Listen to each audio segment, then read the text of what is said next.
everybody. Pastor Stan again. Going to do some more teaching from the Bible and a new series. That's right, it's a new series. The 7 churches of the Revelation. Book of Revelation, not the Revelation. Who can understand that? Well, we're going to look at it because, you know what? I think you're going to be surprised. There is a lot of it we can understand, and that's what we're going to look at today. So I hope you have your beverage of choice. I got mine right here. We're going to talk about the book of Revelation, starting this new series. And the first video in this series is going to be, what does Jesus look like now? What does he look like right now, up in heaven, sitting on his throne? Does anybody know? Well, we have a description here, and that's what we're going to look at today. And as always, like and subscribe. Get that button up there. Hit that button. More subscribers. Let's get the word out. Let's get the word of God out there to help some folks. All right, let's look at it. Jesus as he is now. Well, why even study the book of Revelation, preacher? I mean, Pastor Stan, it's so hard to understand. It's scary. Well, here's why. Chapter 1 and verse 1. All right, here's what it says.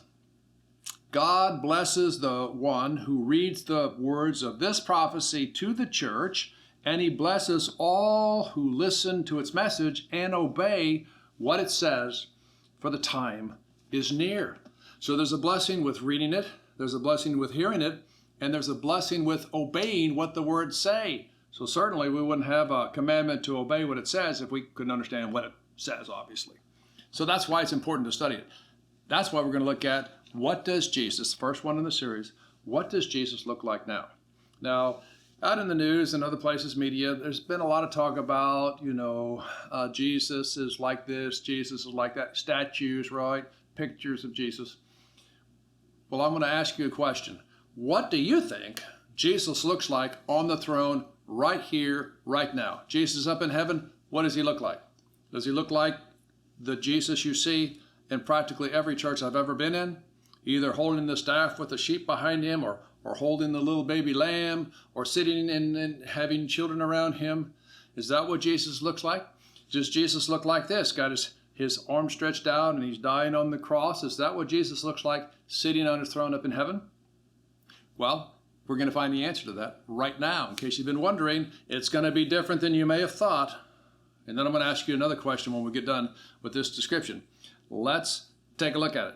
Verse 10, Revelation chapter 1 and verse 10. Here's what it says. Written by a guy named John, the apostle, I think.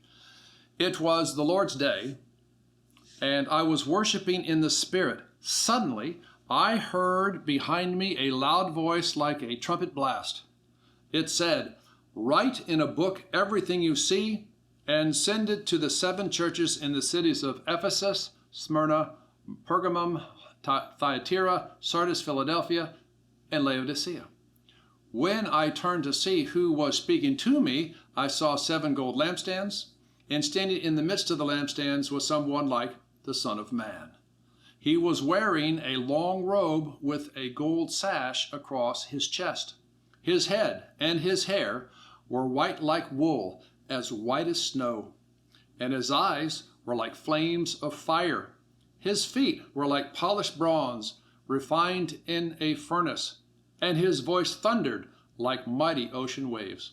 He held 7 stars in his right hand, and a sharp 2-edged sword came from his mouth, and his face was like the sun in all its brilliance. And in the next verse, we get to know who this is. Who is it? When I saw him, I fell at his feet as if I were dead, but he laid his right hand on me and said, "Don't be afraid. I am the first and the last. I am the living one. I died, but look, I am alive forever and ever, and I have the keys of death and the grave." Well, that, my friends, is a picture of the resurrected Jesus. Whoa, that's amazing to me, because he's standing there with a long robe, gold sash, his head, his hair were white like wool, as white as snow. His eyes were like flames of fire, and his feet were like polished bronze. His voice thundered like mighty ocean waves, and a sharp 2-edged sword came from his mouth, which, of course, the sharp 2-edged sword is the Word of God. Jesus speaks the Word of God. Now, for those of you who have been in a lot of churches, have you ever seen Jesus depicted as this? Can you think of a time when you walked in and went, "Whoa, that's the resurrected Jesus sitting on his throne in heaven"? Well, I cannot think of one single time, my friends, not one time in all these various years, all these various churches, have I ever seen a stained glass or a picture of Jesus when I walked in. I walk into a sanctuary, I do not see this type of Jesus, this depiction of him, which is what he looks like right now.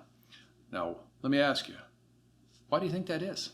Why is it that Jesus is not shown as he is right here? What is the thing about Jesus holding the lamb all the time? Or, with the staff and the sheep behind him. What is the deal with that?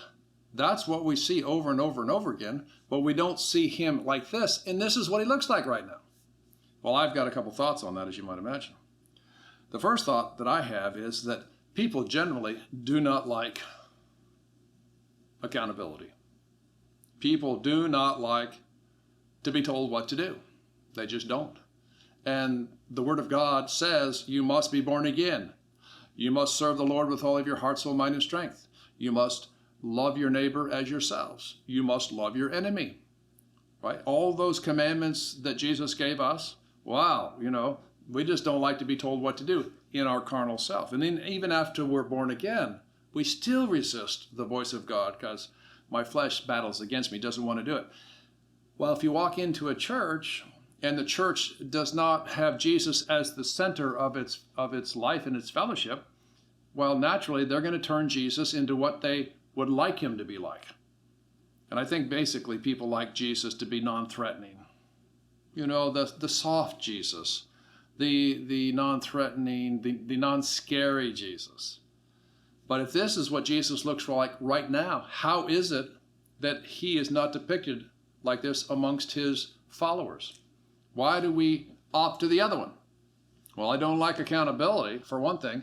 And the other thing I don't like is judgment. People don't like judgment. Oh, Jesus would never judge. Jesus would never judge people. Well, we're going to find out in the 7 letters when we begin to go through them, that Jesus does judge. He is actually on the throne in heaven. He looks just like we've described him. And his judgment is not just final judgment, but his judgment is also here and now. That's right, his judgment is here and now. So if I want to live my life the way I want to live it, if I want to punch my ticket for heaven, if I want to go to heaven, but not actually, want to have to do stuff in the meantime, then I will choose the Jesus that I want him. I want him to be the soft, the kind Jesus, right? God is a God of love, so that's the way he is. Yes, God's a God of love. That's why those who've accepted Jesus are saved, forgiven.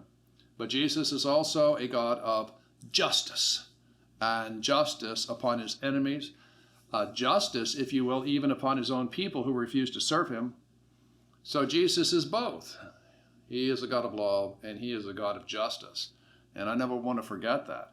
So I always smile when I walk into any church fellowship or any church-related building or whatever, and I see Jesus up on the wall, the safe person of Jesus, but not the resurrected Jesus, because that's just too scary. I might actually have to get serious about my Christianity, my walk with the Lord. Well, that's the exact point. I must follow the commandment. And so in this series on the book of Revelation, we're going to look at the 7 letters that Jesus addresses to 7 churches, which really are, they apply to us today.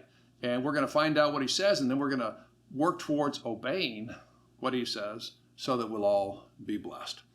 Well, this is the first in 7 or 8 sermons, or not sermons, but teachings on the book of Revelation. So I hope you continue to tune in. The next teaching will be on the church in Ephesus. The church in Ephesus had some challenges. We're going to find out one of the reasons that so many churches are declining here in the States and other places. All right, my friends. So Jesus on the throne looks pretty awesome. Let's take another look at it. Wearing a long robe with a gold sash across his chest. His head and his hair were white like wool, as white as snow, and his eyes were like flames of fire. His feet were like polished bronze refined in a furnace, and his voice thundered like mighty ocean waves. He held 7 stars in his right hand, and a sharp two-edged sword came from his mouth, and his face was like the sun in all its brilliance. That is the Jesus we serve. All right, my friends, see you next time. Like and subscribe. Get the word out. Going to look at the 7 churches of the Revelation. Get your friends to tune in. We'll see how we can get the word out. All right. Talk to you next time on the Pastor Stan YouTube channel.